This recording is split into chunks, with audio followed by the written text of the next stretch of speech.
Hello there and welcome back to the Closet Historian and back to my sewing room for another project. And seeing as it is properly October now, I have something subtly spooky for you today, although a little bit simpler than the things I've been creating recently. It's another all-in-one sleeved A-line skirted sort of summery dress for me in black cotton sateen. Nothing very out of the ordinary, but I added a little cutout at the neckline that instead of being in, a normal sort of teardrop or diamond shape or V-neck or something, I decided to try and make the cutout the shape of a coffin. I figured it was something that would be subtly gothic that people wouldn't exactly notice at first brush, but once they were looking closely, they would kind of be like, is that coffin shaped? And the answer is, it is. And I really did need something simpler and sateen to work with after some of the more complicated projects I've been working on recently, and before I jump into some other large projects for the rest of the month here, I needed a bit of a palette cleanser, and I figured you might as well. So let's jump on over to the blue patterning table of doom, and I'll show you how I brought this slightly deadly design to life. We begin with my all-in-one bodice block front here. You can see how I make this in this video. I'll put up in a card from my regular blocks. And I will go ahead and mark my dart in here, and then I'm going to begin by lowering my neckline a ½ inch. This is because I'm eventually going to be finishing this neckline with both a facing but also a binding today, a bias binding, so I just want to bring that down a little bit so it's not too tight in the end. Now I already have figured out what the shape of the coffin neckline cutout needs to be, so just follow along if you would like the same exact cutout. I'm going to mark 3 points. The first is 1/4 inch down, the next is 1 3/4 inch down, and then 5 1/4 down. And from that middle mark, I'm going to come out 3/4 of an inch. This little diamond I'm drawing in here is what you want to have the coffin shaped cutout in the end. So it's going to look like a diamond for now, but if you imagine with seam allowance coming off of this, this becomes more of a little coffin shape in the end. You will see how this is done later on. And I will cut that tiny little weird neckline at the top of this piece up here, which is kind of the sleeve / shoulder yoke for this design. I'm drawing in the style line here for that. That will be cut in the fold, which is going to be funny, but you'll see what I mean. I'm going to draw lines from my apex up into that style line I just drew, so I can close my waist dart and open it up into gathering at that yoke line eventually. I will go ahead and come up 1/4 inch taper down to the neckline and taper that into my sleeve just so I can have a little bit of extra room up here for a shoulder pad, of course. Let me cut along that neckline we drew in, like so. And yes, I already messed around drawing different shapes and figuring out exactly what this neckline cutout needed to be off camera beforehand. I did like a first crack at drawing my little coffin shape so that I could get it refined and we could do this simply instead of you watching me fuss around with it, erasing for hours on end. And then I can cut along the style line to separate the, front to top from the center front here. This will get lined up again later, so I just want to mark on both pieces where that does line up. And then I can add seam allowance to that style line because, of course, I'm cutting it apart now, but I will need to sew this back together later. And for that, I will need seam allowance. For those of you who are new to my drafting, I do already have seam allowance on the outside edges of my pattern. So at the waist, at the side seam, at the shoulder, this pattern already has seam allowance built in. It's only when I cut into the pattern, into the interior of the pattern like this, and I plan on sewing it back together, that I need to add seam allowance. I'm going to go ahead and close my waist dart, like I said, on this piece. I initially started opening this up kind of distributed across this line. You can see I have 4 or 5 marks here, but I actually don't use up all of this. You'll see in just a moment what I mean, but I would fill this in, slashing and spreading darts as it were. So I'm going to close this waist dart, which opens up the fullness into those little darts above the bust that I've put in. But this is creating such small areas of fullness, I'm going to go ahead and just not use these last two. I'll keep them as they were, just tape them back, and then I'll just distribute the fullness for that dart in these first 3 slashes here. You could use these as darts or pleats or tucks, but I'm going to use it as gathering today. Just a little bit of gathering here above the bust. Of course, why do those darts look so small from that one dart? Well, first, it's, one dart split between 3 spots, but also just because the way that the math works out, that the angle of dart fullness is the same, it just reacts differently to being in different parts of the pattern. So there's always the same amount of dart fullness, but it just reacts differently depending on where you put it. But it all creates the same volume of cone that you would need for the bust in here. Watch my darts video, I can put a card up to that, for more information on how darts work on the bodice. But I'm just figuring out what my seam allowance needs to be up here, because of course I'm going to need seam allowance along this. I'm just smoothing this off kind of in this darts area, because again, it's going to be gathered. I don't need to fold these closed and cut it off like you sometimes see me do. This is just going to be gathered, so smoothing it is most important. And then I started tracing my facing. Oh, why does it rhyme? Here to finish this neckline, and then I realized that I didn't need seam allowance on part of this front yoke. I had drawn in seam allowance on the end of this as I did the whole style line, but I actually was planning this neckline with seam allowance in mind already, so I don't need this little bit right here. So I'm just going to cut that off like so, and this will eventually be sewn to here, and I can maintain that little shape that I had already drawn in. I will do the same for my facing here. Just draw that in, and for some reason I'm using pencil, which is not useful for those of us who are watching from above like this. It's a real shame. But I'm going to trace a 2.5 inch wide facing. This is just the standard I was taught in fashion school and what I always use. And you can see me trace facings in a whole video on how to do necklines and facings. I will put a link to that in the description below because I'm just going to preserve that last card. I'm sure I will need it. Once again, I need more cards than YouTube is willing to give me.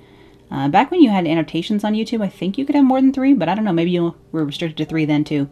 Before my time, honestly. But here's my funny shape for my front facing on this. That little bit at the top of the neckline and the rest of this will be cut on the fold, like so. And then there, I'll maintain my strange cutout in there as well. But here's my front. It's going to go together like this. This will be gathered to create the amount of fullness we need for the bust. So here's the front, all finished. Pretty simple today. Just moving that dart fullness from the waist to above the bust, and that gathers into that yoke. For the back, all I'm going to do here, this is just a tracing of my back that I have sitting here from making wrap tops. So I'm tipping it up from the shoulder point out the same amount that I did on the front, which is like a 1/2 inch at the end, but it's from the original shoulder line where the sleeve gets set into the normal bodice. I marked that on my all-in-one sleeve pattern, so I'm imagining this as a 1/4 inch up from there. So hopefully you understand what I mean if you've watched my how to make a all-in-one sleeve bodice video from the regular bodice block. Of course, I use both quite a lot, but I usually just would modify my regular block, but because I use the all-in-one sleeve so often, I have card versions of those as well, and that is just poster board that I keep down here. Eventually I need to make a card version of a like neckline princess because I have been using that quite a lot as well. But now that I made sure that the shoulder line of this sleeve, shoulder sleeve, is lined up, I just wanted to make sure that the neckline was lined up as well. And then I will trace a facing for the back of this, and my camera will cut out, but just 2.5 inches wide for the back neckline. That'll match up here at the shoulder with the front facing, of course. And then we have my bodice pieces all ready to go. And I will just use my A-line skirt for this dress. This is what the coffin looks like, by the way, when it's unfolded. I had been figuring out the dimensions of my coffin cutout beforehand. That's what that will look like in the end. But I am just going to use my A-line skirt pattern for this, so I will grab that, and I will also link here to my A-line skirt video so you can see how to make the A-line skirt pattern from the pencil skirt. But I have everything cut out of black cotton sateen. No surprise there. I love sateen. I love wearing black, and it's October, so, you know, what are you going to do? If I could find dark purple, I would have used it, but it's kind of rare. They have some at Mood right now, but I haven't ordered it yet because it is a little bit pricey. So this area here is going to get gathered down, so I just wanted to mark that with pins, and I will put 2 lines of long stitch length gathering stitching using the machine between these 2 pins, and they will fit down into that section demarcated by pins in the piece above. So I'll show you all that when we get to the sewing portion. Here's what my facing looks like after it being cut in the fold. I am going to just use a colored pencil and outline exactly the shape I want here. If I just sewed this with 1/2 inch seam allowance, it would come out the right shape, but I just want to really make sure I don't get lost and confused here. So just like so, drawing that on there with my preferred colored pencils. I really need to get watercolor pencils because I've heard that those work and of course will wash out. So I'm going to try that sometime in the future. I think I might do a video all about reviewing different chalk and watercolor pencils. One day. Not anytime soon because I'm busy with spooky projects. But here's my back. For my backs I need to, of course, put in the back darts. We've eliminated the darts in the front of the bodice, but back here I do still have one. So I'll draw that in, again using that same colored pencil. I have no shame, as we know. I sew over my pens and I use colored pencil. No matter how many times people tell me not to, I'm going to keep doing it because you're not my mom, you know? That's a fact. But I will go ahead and pinch and pin these darts here and set this next to the machine ready to go. I will go ahead and serge the raw edges of all of this as well after my darts are sewn in. The skirt pieces, being an A-line skirt, has no like additional darts or style lines, anything to do with it.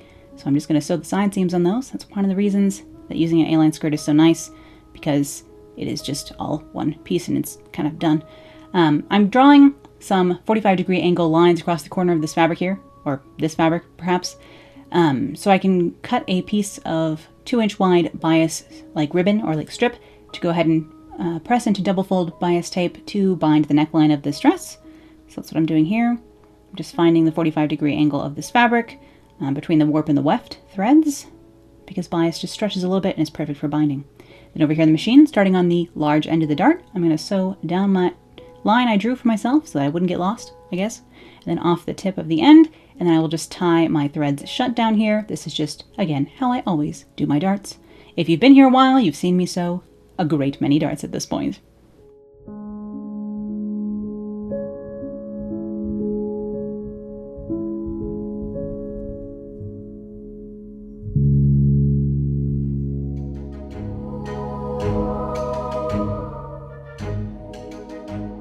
And then I can come over here to the serger and start serging the raw edges I know are going to be exposed on the inside of the dress. So the outside edge of my facing pieces here, the side seams for both the skirt and the bodice itself, the waist for the skirt and the bodice, anywhere that's not going to be encased with a hem or something like that. I'm going to go ahead and serge. And you can see here the side seam of my skirts, and I'll just line up the backs with the front. Front, of course, was cut in the fold, so I can get this skirt together, and then I can set it aside for now. This is really the easy part of this project.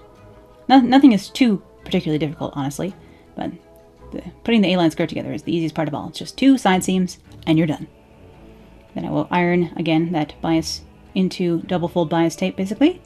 That matches the rest of my project. Lovely. Set that aside for now. Press my darts for the back towards the center back, like so.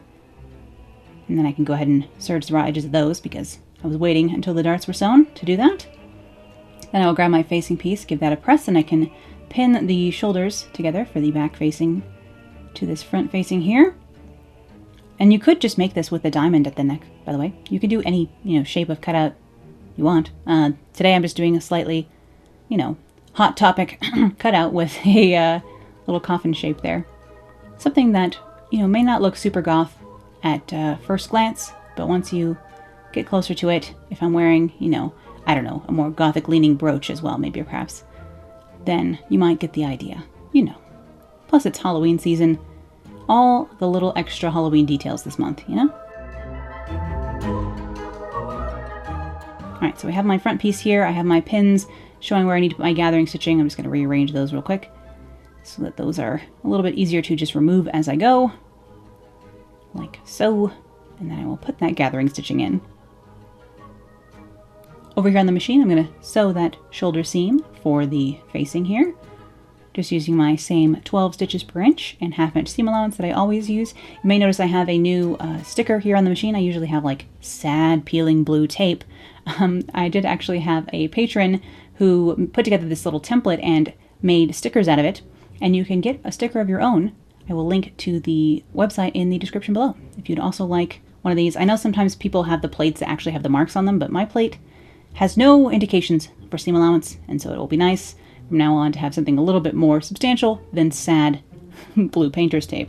I can just sew my side seam for my skirt here and then put in these gathering stitching lines, just using a 1/4 inch seam allowance there, and then I'll sew right next to that using the presser foot as a guide, so it's about 1/8 of an inch away from that first line. 2 lines of gathering stitching. You can't see them because it's black thread on black fabric, but I quite like wearing black clothing. It's my favorite, so what are you gonna do? So I can pull that gathering down to the correct size here. It needs to fit into our yoke piece, of course. Let me grab that, like so. So I'm just making sure that this is the right size, and then I will tie off my gathering threads so nothing moves around on me while I distribute these gathers kind of evenly across that zone. Just making sure this matches up and fits. But then I will bring all my threads to the top, basically, and then tie everything off so nothing moves around too much while I distribute my gathers and gather things evenly up here. There's not a ton of gathering to fit down in here. And some people have asked if I have a gathering foot that came with the machine. I've never used one. I've never done enough gathering that I found it irritating anyway that I would need a device to do it for me. So, I don't know, maybe if I were making a very ruffly skirt or something, I would turn to a gathering foot or a ruffle foot or whatever it's called, but I've never used one before. Normally I just use the regular presser foot and the zipper presser foot. Those are the only 2 I ever really use. I don't use a lot of attachments for the machine. I don't use a lot of fancy stitches on my machines either. That's why when I was looking for a new sewing machine, I was trying to find one that just did, a straight stitch. If anything, maybe a zigzag. But all the modern machines now have all them bells and whistles, but I don't use any of that fancy stitching stuff 90% of the time. But I'm going to gather this other side down the same way so that it fits into the yoke piece, and then I can sew the yoke piece to the bottom piece here. And you'll notice that the yokes are still connected at the neckline. I won't cut that apart until after I have the facing sewn on, so you'll see that later on. For now, it has been cut on the fold, and therefore is kind of joined together with a little bit of, connective tissue, as it were. But over here on the machine, you may also notice, again, keen-eyed, there's a new faceplate on the side of this machine with all this swirly etching. This was another gift from someone who watches the videos who heard me complain about having the smooth striped faceplate, and they sent me this lovely etched swirly filigreed faceplate to put on here. This one I think is from the older models of the 99K or older Singer models. It fits this machine perfectly, even though this is a 1955. Of course, I have kept the 1955 plate, don't worry. I put it in the machine, in the box of the machine. So I'll replace the original plate back on here eventually. Just for now, I thought I would change it up, and we can look at the filigreed swirly plate for a little while. I'm just going to press all my seam allowance up into the yoke portion of this, and then I'm going to do some top stitching on that side of the seam to hold this down. I didn't film that step. You'll just have to believe me. Once again, black thread on black fabric. You can hardly see it anyhow. I'll show you some different top stitching later. But here I have my facing, and before I can sew this to here, I need to sew my shoulder seams of my bodice here. So I'm going to grab the backs, and I'll sew the shoulder seams of the backs onto the front here, just so that this is finished, because I already did so for my facing. Really, you don't have to face like the neckline of this. You could just do the cutout if you wanted to. It depends on how you plan on finishing everything. I just thought it might offer a little bit more stability up here at the neckline, and I wanted this to be quite a crisp dress, especially because I'm going to be putting shoulder pads in eventually. So I just let it be faced and bound at the top. Sometimes I just do the bias binding at the neckline. You may have seen that in my gathered neckline dress here on the channel, which is, again, not that dissimilar of a project to this one, because it has an A-line skirt. And is in a bug print poplin. No surprise for me. Alright, so now that I have my shoulder seams done here, we can lay this out for the putting the facing on here around the keyhole. I'm going to start pinning that. I'm just going to be sewing around the colored pencil line that I drew for myself here, and sewing my corners and all that stuff for this little coffin shape. So I'm not sewing this to the neckline yet. We'll do that later, because I'm not using this facing to finish the neckline. I'm just using it to kind of, I don't know, finish it. It'll add a finished quality to the inside later, but we are using a binding. So I'm going to start here at the top, where this, again, is still connected by its connective tissue, as I called it grossly.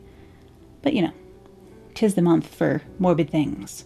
But I'll just stitch along my lines here down to a corner, leave the needle down, pick up the presser foot, turn the project, presser foot back down. That's how I get around corners, and I do use a lot of corners in my sewing.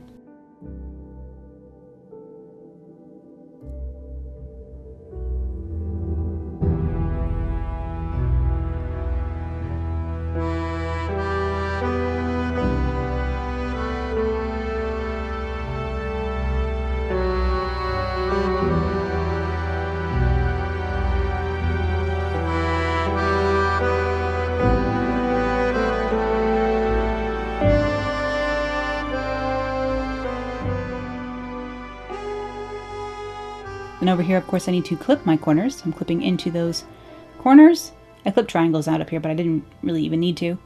Just try and get everything as smooth as possible once I turn this. And then I will finally clip that neckline at the top apart. So I finally clipped our connective tissue. Why did I have to call it that? You know what I mean when I say that, though. So I'm sorry for the surgical references, I guess. Then I'm going to go ahead and press this. You could try to do a little bit of understitching in here if you wanted to. I have a lot of faith in Sateen, so I didn't bother. And I'm going to top stitch this area in a minute anyhow, so not worried about it coming apart on me. Just pressing everything so everything is nice and smooth, and we start getting to see our actual shape in here. The main detail, the main event of this dress, basically. It's starting to take shape. That's right.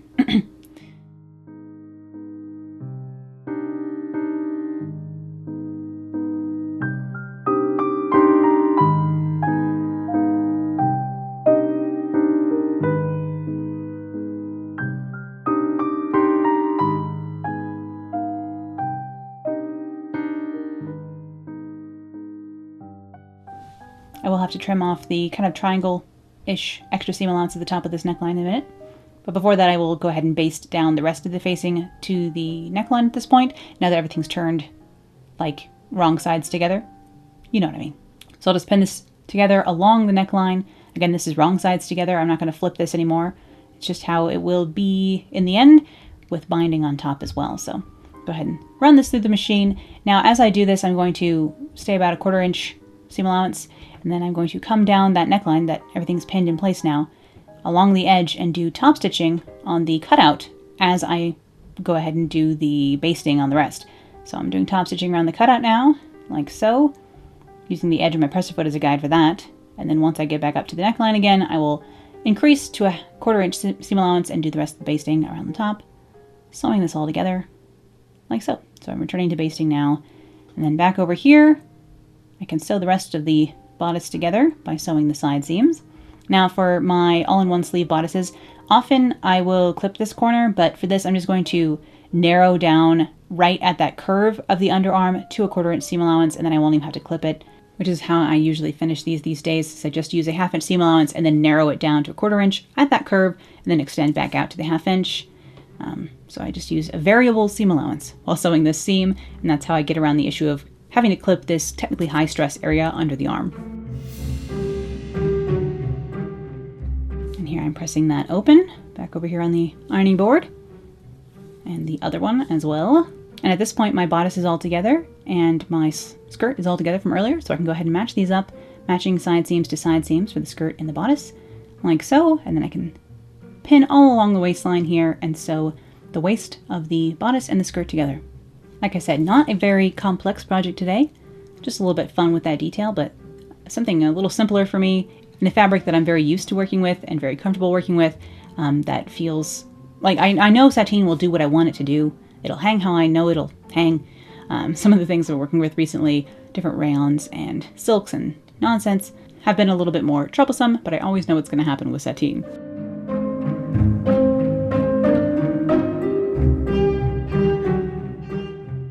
But I can go ahead and press open my waist seam there, and then I'll line up my center backs for this dress, like so. Line up the waistline and just give that a quick pin while I grab a zipper here to see where that's going to extend down into my skirt, come up a couple inches, or like 1.5 inches maybe, and then from there down to the hem, I will go ahead and sew this shut with a 1 inch seam allowance. I use 1/2 inch seam allowance essentially everywhere else on my garments. I just like to give myself extra room at the back where the zipper has to go in, so this is going to have 1 inch seam allowance down my center back.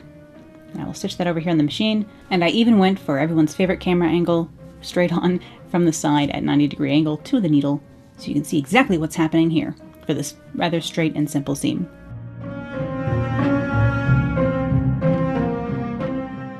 I'm going to press that seam allowance open and press the rest of the open back that 1 inch so I can set my zipper in. Here on the right hand side, I'm going to go ahead and pin that folded edge right next to the zipper teeth, and I'll stitch that down right next to the zipper teeth because I'm going to be doing a lapped zipper. That's right, me and an overlapped zipper. It's the one I use every time.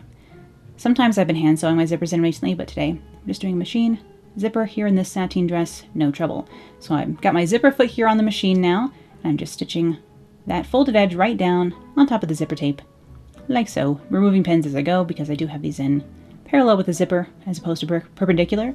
Just easier to pin it this way. It's not like the zipper's particularly wide, you know?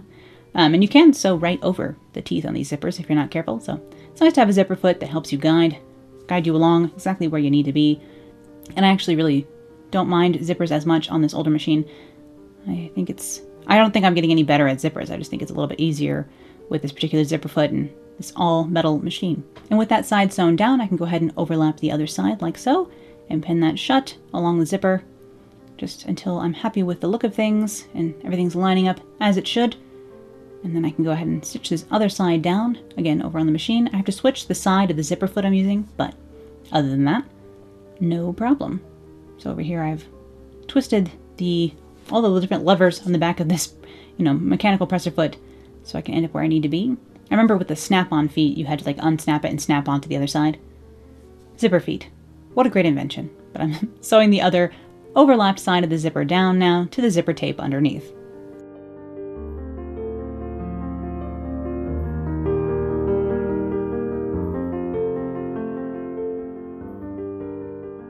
I hope all of you are having a great start to October. I myself actually do have a few pumpkins I need to carve later tonight. I haven't gotten to that yet. I really need to get on it. But once my zipper is all in and ready to go, I can finish this neckline with its bias tape. So I'm just going to take that bias tape from earlier and pin this around the curve of the neckline here. Of course, the nice thing about bias is that it does curve. This isn't the curviest of bias ever because it's a little bit thicker of a fabric. Of course, in something lighter weight, this works even better, honestly. Don't need any stiffening or interfacing or anything like that with sateen. It usually has enough body all on its own, which does save me a little bit of time. Now, at the very front where this neckline is, I need to make sure that I have the neckline have a 7/8 of an inch gap, so almost a full inch gap right here in the front. So I'm just going to pin that and repin it until it's the right length. I'm going to mark that for myself here. There we go. So I need to have a gap of 7/8 of an inch between the two sides of my cutout here to provide that top of the coffin slat, as it were. Hopefully you can see what I mean. But then I just continue pinning along the neckline to the back to the other side, and I'll cut off any excess bias, of course, because that's just going to be folded to the inside eventually. This probably will be where a hook and eye will go at the top of the zipper anyhow in the back. And I can stitch that on just with my 1/2 inch seam allowance as usual over here on the machine. Like so, make sure everything's lined up. And that's just, again, yeah, 1/2 inch. That's where this will finish. That's why I lowered the neckline a 1/2 inch to begin with, because this is going to finish exactly where the pattern piece finished, with it bound like this, as opposed to the seam allowance being taken away. It's like remains in as part of the neckline. Again, hopefully you know what I mean. And so I just needed to lower that neckline a little bit because it normally gets lowered in the action of putting the facing on, but for this way of finishing things, it does not. So I didn't want it to be too high and choking me all the time. And I don't really mind a high neckline. The only time it really bothers me is if I'm driving, because the way that the seats in a car are arranged, I have to sit a certain way in the car, and it kind of pulls on my neck. So I don't know. That's the only time I've noticed high necklines bothering me.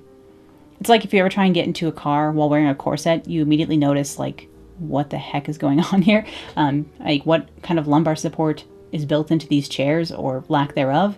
Whatever's happening contorts your body into a weird position. So if your body is like wearing a corset, for example, you notice how strange things are because you cannot bend the same way as you normally would.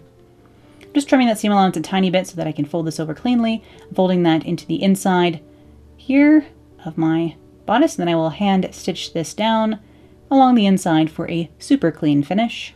Always nice. I do have rather a busy week coming up for myself. I've really scheduled myself quite the busy October. We'll see how it all goes. I have a lot of video stuff planned, and then I also have randomly lots of social engagements, which is not usual for me, planned, and so I've got a lot to do. I've got a friend coming into town. I've got a tattoo consultation appointment that's early on the other side of Denver. So for a little introvert like me, it's sounding rather busy. But now that the rest of my dress is finished, I can go ahead and hem things. So I'm going to hem my sleeves just by tucking those a 1/2 inch in and going all the way around. This is, of course, serged, so those edges are finished. But I'm just going to turn it once, a 1/2 inch in. You could turn it twice, but again, it gets kind of bulky in this thicker sateen, so I'm just going to turn it once. You could finish this with bias on the inside like you see me hem later. In a minute, you'll see me hem the hem the like skirt hem. You know what I mean. How many times am I going to say the word hem? It's starting to lose all meaning. You could use that same technique up here on the sleeves. It might be a little bit nicer, honestly, than this, but this is quick and not very noticeable. I did that by hand, so everything up here is now finished, like so, and I can get to this hem. So I'm going to use actually prepackaged bias tape for this. So I have some black double fold bias tape from Joann's. Just going to pin that onto the top outside of my skirt. So this is right sides together along the outside of my skirt, because I'm going to sew this on first, turn it into the inside, and iron it into place, and then hand stitch it down. This is just how I like to hem curved hems for circle skirts or A-line skirts like this. You notice I didn't let this hang. In a A-line skirt, any kind of curved hem, circle skirt, circle flounce, even like that skirt I did recently, you're going to want to let those hang for a little bit so that the bias of the fabric stretches out, and then you can re-true the hem if you'd like.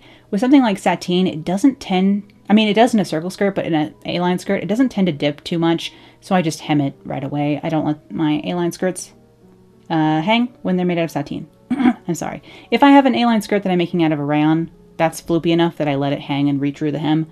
But for sateen or twill, even like lightweight cotton poplin, I don't find they stretch too much, so I just go ahead and hem them right away. But I am a little bit lazy and impatient, so maybe you are better than me. I hope you are, and you let your hems hang every time.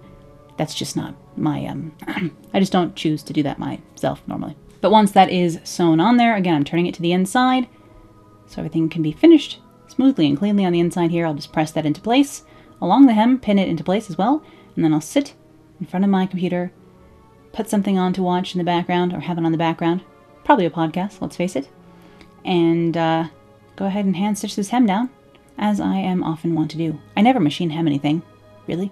It's always hand hemming for me. And then the last step for this dress is going to be covering some shoulder pads to set into my shoulder seams, or onto my shoulder seams. See what I mean? So I'm just grabbing some spare black lining fabric, and I'm going to have a square of that and fold it bias-wise over a 5-layer cotton shoulder pad from moodfabrics.com. I do quite like these shoulder pads. They're my preferred ones at this point. And then after I've serged the edge of those to hold everything on, I just like to pin them to my tailor's ham and give them a good steam so that they're shoulder-shaped. Hopefully that makes sense. You can see what's going on here. Just roll them around on my tailor's ham. I do recommend having a tailor's ham in your sewing room. Of course, I have a clapper in the background too that you don't see me using. You see me using my hands. But it's really slow going on training myself to use the clapper. I'm just going to put these shoulder pads in so that I've marked that pin there on the right-hand side is where the shoulder would be in this all-in-one sleeve. So I want them to extend about a 1/2 inch past that. So I'm just pinning my shoulder pad in along that seam, the center along that seam, and I'm going to tack it here up at the neck, and then I will tack it again down at the shoulder, just with a few stitches, so they don't move around on me too much in here. But I don't like super sturdily attach these. Most people cut shoulder pads out of things, so I do like to add them in though. And it makes such a sharp, like I talk about this in my catalogs all the time. When you have a shoulder, the wider the shoulder, the smaller the waist looks. It just helps emphasize the hourglass effect of clothing, and seeing as I'm all about emphasizing the hourglass, I'm a big fan of a shoulder pad here. So sorry for those of you who lived in the 80s and are, having flashbacks about this. But as soon as I tack in this other shoulder pad, my dress will be finished and ready to wear for this October season.